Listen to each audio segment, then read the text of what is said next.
Good day! Hello, welcome to another Anima Relic showcase, where today we're going to be looking at the luscious one that is with the bard and the bows. It's the bard relic. And here we have the Barambow? It's a weird way to say it, and I know I probably pushed it massive, but here's the old luscious lovely bow. It is, of course, a harp bow, which is somewhat tradition in a way for bards to a degree.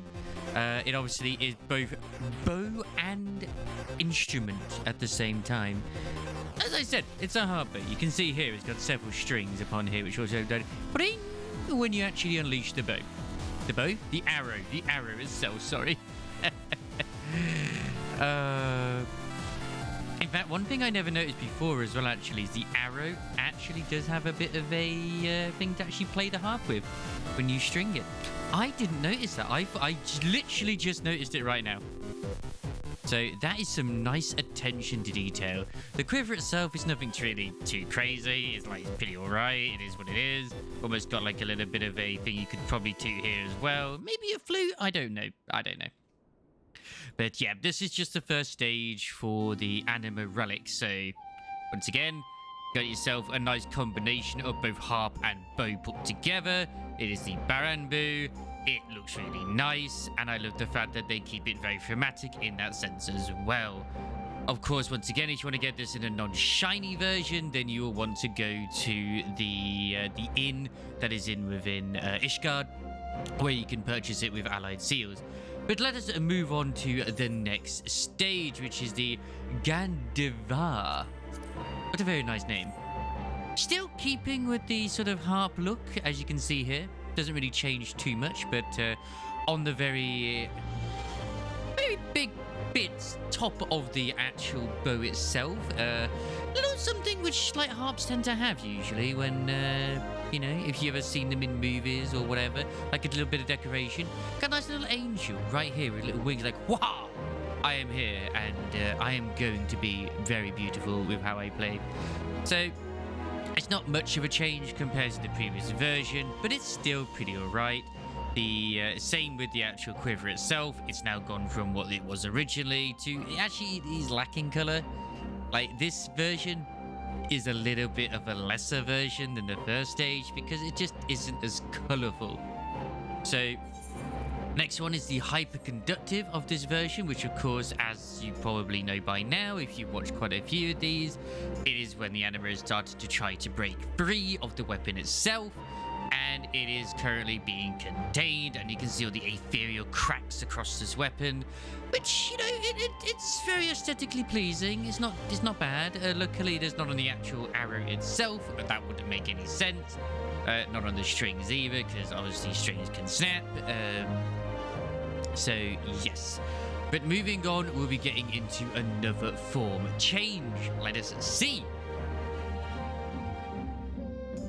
Okay, I am going to absolutely butcher the name of this bow, but this is the bow of the Autark. You can see here, it's nicely folded up on your back. It looks quite nice. In all honesty, it looks like an actual proper bow rather than like a mix mash of like instrument and bow. I like the actual traditional more looking bows, in all honesty. But when you actually get it out, it's got itself like, if you've ever played like Dark Souls or certain other games, I mean, you've probably played something like that. It actually has itself a sort of shield guard here, which I guess in theory you could also use that to aim with. But I personally see it more like a shield. It looks a little bit cumbersome, if I'm completely honest. It does look very uncomfortable to actually use that because the weight on it would really, really detract from you actually pulling the bow itself. But apart from that, this is what it looks like.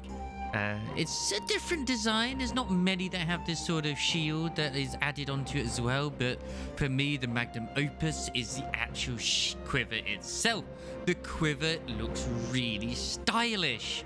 It's a little bit hard to see with little bits and bobs just because of my hairstyle, but You can sort of see it there. It's just had a bit of clipping with the armor as well. I like my Scarlet chest of aiming, and I'm not willing to change it anytime soon, so you just have to deal with it. But the quiver, as I said, is quite nice indeed. Moving on to its more shiny version as well, before we get onto the major bits. You can see it's the sharpened bow of the Autarch, which, yeah, it looks pretty good. They're keeping the thematic theme, which, yes, that is a term I'm going to use, and you can sue me, which was in with the Bard one of A Realm Reborn, where it's going to have the circles of energy resonating around where the actual arrow is being docked. So when you fire it, it's almost like you're shooting it like a cannon. And I like that. That is a very nice attention to detail. There's nowhere else where there's any sort of like this sort of thing here. It's bits where it is, and I'm very pleased that it is there. Obviously, you can see, once again, put it away, nothing really changes. Whip it out. Bada bing, bada boom, baby. I'm ready to go freaking wild. Let's go. But of course, the creme de la creme, which is one of the best looking relics for Bard, in all honesty. And it's a personal favourite, as well as also, I know, quite a few people's favourites as well, which we'll get to, which is the final Anima version. And here we have the Terpander, I believe is how you pronounce it. It is probably one of the biggest bows that exists in the game. It is the final sort of form that the Anima Relic will take itself. I think the Anima itself might be housed in the quiver, I'm not really sure, but even the arrows themselves are ethereal. This looks awesome. At least they look like they're comprised out of aether. Thankfully, you don't need to worry about actually ammo in this game, which is always nice. The quiver is a really nice sight to see, as is tradition from what you've seen with the other ones in the Anima series. It has runes just sort of like written upon the actual weapon itself. It's looking very, very metallic as well. But of course, when you actually equip it, this is its first form. It is a thing of beauty, isn't it? Where the actual arrow itself is just made out of aether. It's hard to see it, but here's the actual arrow.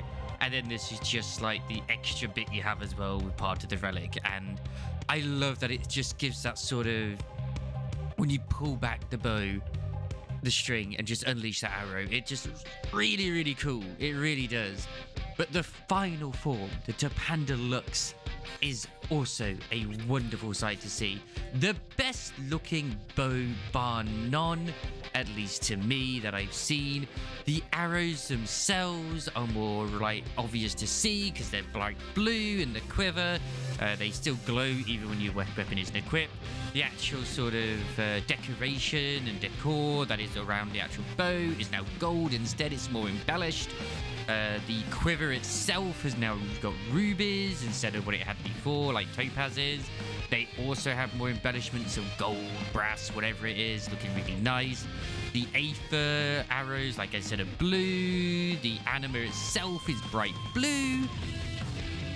It is a thing of beauty, this. And when I first saw this, I was like, what the? That can't be a bow, surely. That thing is too big. How do I get that weapon? I want that weapon.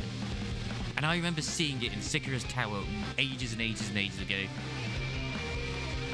And this is a bow that makes people go like, damn, I want that weapon.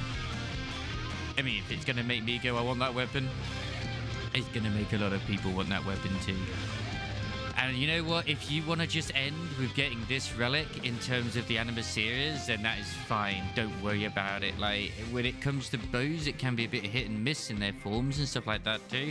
Let's not talk about the Shadowbringers one. I mean, that one's a little bit... It's definitely a 50-50 bow. It has some nice things, it has some bad things, but there's not much I can say that's really bad about this. Like, even the string itself is glowing blue.